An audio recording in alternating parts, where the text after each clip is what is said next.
Hello সবাইকে। তো অনেক দিন পরে আবার একটা ভিডিও নিয়ে এসেছি, তবে এই ভিডিওটা একটু অন্যরকম হবে।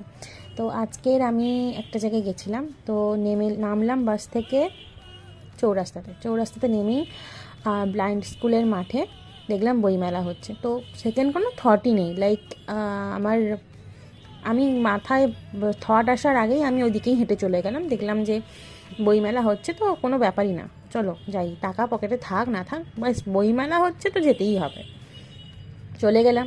তো চারদিক পকেটে টাকা নেই এই ভেবে চলতে চলতে মাকে ফোন করলাম, বললাম সাহায্য করো, ভিখারিকে ভিক্ষা দাও, ডিজিটাল ভিখারি। তো মা ডিজিটালি ভিখারিকে ভিক্ষা দিয়ে উদ্ধার করলেন। আফটার দ্যাট আমি কী কী কিনেছি সেইগুলো তোমাদের সাথে শেয়ার করছি। তো এই বইটা আমি কিনেছি, অ্যাকচুয়ালি যিনি লেখক উনি ওখানে স্টলটায় ছিলেন, উনি নিজের বই নিজে অ্যাকচুয়ালি বিক্রি করেন। তো তিনি অনেক করে বললেন যে একটা বই রাখো, এই হচ্ছে এটা, উনি আমাকে ওনার সিগনেচার সহ দিয়েছেন। বইটা কেমন সেটা আমি পড়ার পরে বলতে পারবো, কোনো রিভিউ আমি এটা দিতে পারবো না। আর বইটার দাম যদি বলো তো প্রিন্টেড যা ছিল তাই নিয়েছেন উনি 150। তো নেক্সট কি কিনেছি দেখা যাক। নেক্সট এই দ্বীপ প্রকাশন থেকে কিনেছি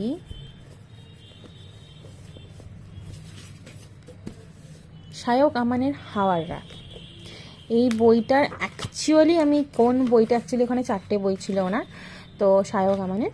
তো তার মধ্যে সবকটা বই আমি পড়লাম ভূমিকা, বাট ট্রাস্ট মি, কোনো বইয়ের ভূমিকা এর আগে আমি পড়তাম না। জাস্ট বইটা পছন্দ হতো, বইটা কিনতাম, এটা কোনো ভেতর থেকে মনে আসতো তাই জন্য। বাট এই বইটার ভূমিকাটা পড়ে আমার লিটারালি মনে হলো না, এই বইটাই নিতে হবে, এইটাই লাগবে, আই নিড দিস। আর কোনো লেখককে যদি পছন্দ হতে হয়, সেটা আই থিঙ্ক অনেকে পছন্দ করে তাদের গল্প পড়ে, তাদের গল্পের লেখার ভঙ্গি এরকম কিছুর উপর ডিপেন্ড করে।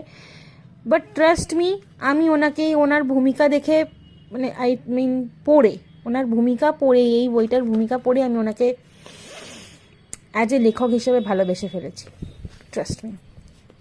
আচ্ছা, দ্বীপ প্রকাশন থেকে বিল যেটা দেয় সেটা তো দিয়েইছে, সঙ্গে এই বুকমার্কটা দিয়েছে। ওকে, এই বুকমার্কটা দিয়েছে। আচ্ছা, এই বইটার দাম নিয়েছে, প্রিন্ট ছিল মনে হয় 275,